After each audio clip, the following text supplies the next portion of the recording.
Let's talk about Benjamin Netanyahu. It is clear to me that the Candace Owens stuff is getting out of hand. So much so that it caused war criminal, genocidal monster Benjamin Netanyahu to directly respond to Candace Owens. Netanyahu slams monstrous lie linking Israel to Charlie Kirk's murder. Joseph Goebbels, the Nazi propaganda minister, said that the bigger the lie, the faster it will spread. Well, somebody has fabricated a monstrous big lie. A little on the nose, don't you think? Perhaps a little on the nose. You came in with Goebbels? Like, that's crazy. That's wild. Pretty incredible that the Prime Minister of Israel feels the need to respond to Candace Owens. I agree. That is precisely what's going on here. I guess, to be fair, he is the modern iteration of Adolf Hitler. So it seems to me like he has studied the Nazis closely. Not to understand the lessons, not to talk about like the atrocities and to make sure that this kind of violence never takes place again, but instead to get better at the exact same type of violence that the Nazis committed. So it's not shocking to me that he would come out of the gates with a Goebbels quote. God damn. That Israel had something to do with Charlie Kirk's horrific murder. This is insane.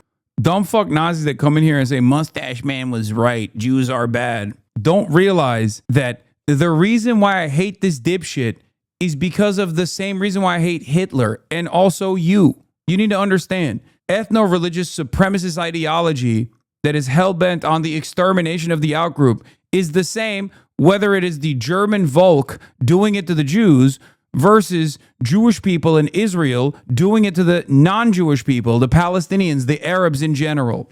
It's just the same. The ideology is the same. Some of you dumb fucks will never understand this. It reeks of jealousy. It straight up feels like you're just jealous. You're just jealous. You're like, why can't we do it? Why can't we do it in America? I want to do it for a Christian nationalist white utopia. I want Israel, but for whites. I want Israel for whites. God damn. If your war is with an entire swath of the population, you're a fucking delusional loser. I can't believe I'm watching a YouTube drama video between the Israel Prime Minister and a YouTuber. I know. It is false. It is outrageous. Charlie Kirk was a giant, a once-in-a-century talent who defended freedom, defended America, defended our common Judeo-Christian civilization. Charlie loved Israel. He loved the Jewish people. He told me so. Something I do when I'm trying to disprove the conspiracy theory that Israel killed Charlie Kirk, release a video saying Israel did not kill Charlie Kirk. That's crazy.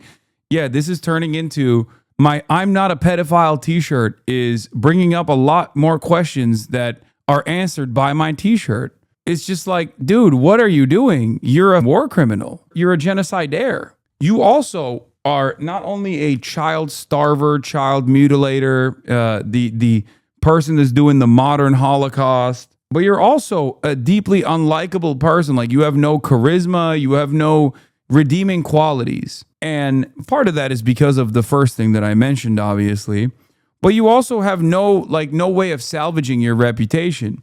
What's really fucking stupid in this process is that every time you go out and say anything, because of how much Israel has lied, and because of the arrogant ways in which envoys of Israel present themselves in the Western world, people just go, yeah, I didn't believe it before, but now that I heard Benjamin Netanyahu talk about it 15 fucking times, now I'm not so certain. Maybe Israel did kill fucking Charlie Kirk. That's what it is. That's what this does, okay? This has the opposite of the intended effect. Unless maybe he's trying to make it seem like he did so that people shut the fuck up about Israel or something. I don't know. Letter that he sent me just a few months ago. One of my greatest joys as a Christian, he said, is advocating for Israel and forming alliances with Jews to protect Judeo-Christian civilization. He encouraged me to make the case directly to the American people about... Isn't he supposed to be a better propagandist? He's been at it for 30 years. No, because when you're fucking doing propaganda for Israel, it's on easy mode. It's on baby mode, dude. When you're doing war, it's baby mode as well. You're using 2,000-pound bombs on literal babies. And when you are doing propaganda for Israel, it's just basically going, give me the money now. If you don't give me the money, you're an anti-Semitic piece of shit. How dare you? That's it. So no, he has never actually been good at propaganda because he doesn't have to be good at propaganda. This is what I kept repeating since October 8, 2023, that these guys are so used to the media just doing everything for them and all of the complex advocacy networks that they've designed in the Western world to constantly fucking pick up the slack, and all of the unlimited funds that they've given to American Congress to basically quiet everyone the fuck down, that they just never thought they would have to do propaganda, good propaganda. So that's the reason why all of a sudden, the media point you're making was my point, not the actual quality of his propaganda. Yeah. When the shift happens, you have no way. Because here's another reason why. You want to know why this is so damaging? I will say one thing. Losing Republicans is so much worse for Israel than losing Democrats. That's the reason why they spent most of their fucking effort pumping progressive groups. That's the reason why the ADL was billed as a progressive civil rights organization and not one that was doing neo-Nazi shit and propping up Republicans. That's the reason why AIPAC pumps Democrats full of money, because Democrats are squishy. They don't like seeing dead children. They don't like ethno-supremacist ideals, because in their hearts, a lot of Democrats, are not as like aggressively war hawk adjacent as you would suspect. And that's precisely how this is unfolded. But because they went so crazy with the Holocaust that they are engaging in right now, that they lost the Democrats forever. In the process, what they did not realize is they were losing the Republicans too, because of their arrogance. That's why he's so desperately trying to go after Candace Owens and be like, this is not happening. Tucker Carlson, you are a bitch. Oh, here's Matthew Petty on it. After years of running circles around leftists, Likud propagandists have no idea how to deal with people as mendacious and bad faith as them. Millions of dollars learning to master woke argumentation, only to be one-shotted by Candace using their own lie early and often tactic. That's it. That's straight up. That's the point. Your opponents now are people who are just as ready to sling whatever kind of fucking lies and smears about you. That's it. And you're getting fucking rolled. You're getting rolled by American fascists. It's also part of the problem because they don't have a way to communicate with the new right. Okay. They don't have a way to communicate with the new right, partially because many of them are deeply anti-Semitic. And deeply anti-Semitic in the anti-Israel way. Some of them believe that all of America's unlimited warfare in the Middle East was done at the behest of Israel, was done at the behest of Jews. And that's the reason why there are so many Muslims in America and in the Western world. There are a lot of people who feel this way. There are a lot of people who think oh, we did Israel's dirty work for them, and look what we got in return. There are a lot of people who also fucking despise how arrogant the pro-Israel side is. These are the issues. These are the untenable problems that they have designed. You are 100% right. Republicans feel like we are Israel's ally, but they are not our ally. Yeah, they don't show any fucking grace.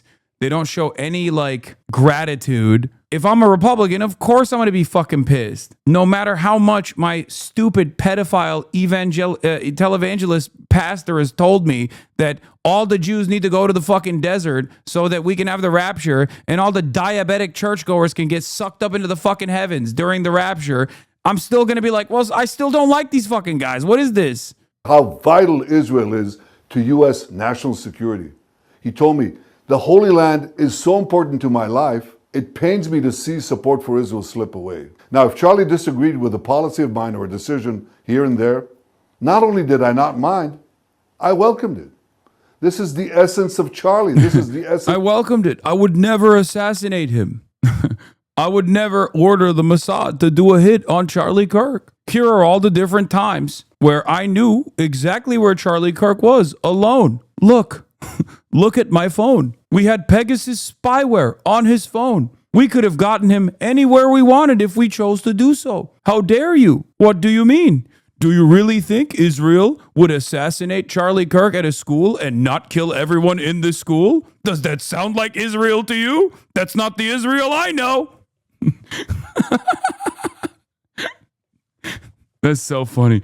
Is this Hassan over the theory now? No, I'm still very critical on the theory, but it is very funny that he is so desperate that he just keeps making this worse for himself. And the more he comes out and says dumb fuck shit like this, the more people go, okay, maybe you did kill him. You are talking entirely too much. These guys literally made Charlie Kirk's death all about Israel. So of course, a lot of Republicans were like, that's weird. That's the weird thing that you're doing. Why are you doing this? Of a free country. It's exactly what Charlie stood for. And I knew that his suggestions always came from the heart, from his love for Israel and from his love for the Jewish people. A few weeks before his death, I spoke to Charlie. I invited him to visit Israel again. And sadly, that won't happen. Now some are peddling these disgusting rumors, perhaps out of obsession, perhaps with Qatari funding. What I do know is this: Charlie Kirk was a great man, and a great man deserves honor, not lies. Rest in peace, Charlie Kirk. May your memory be a blessing. Oh my God.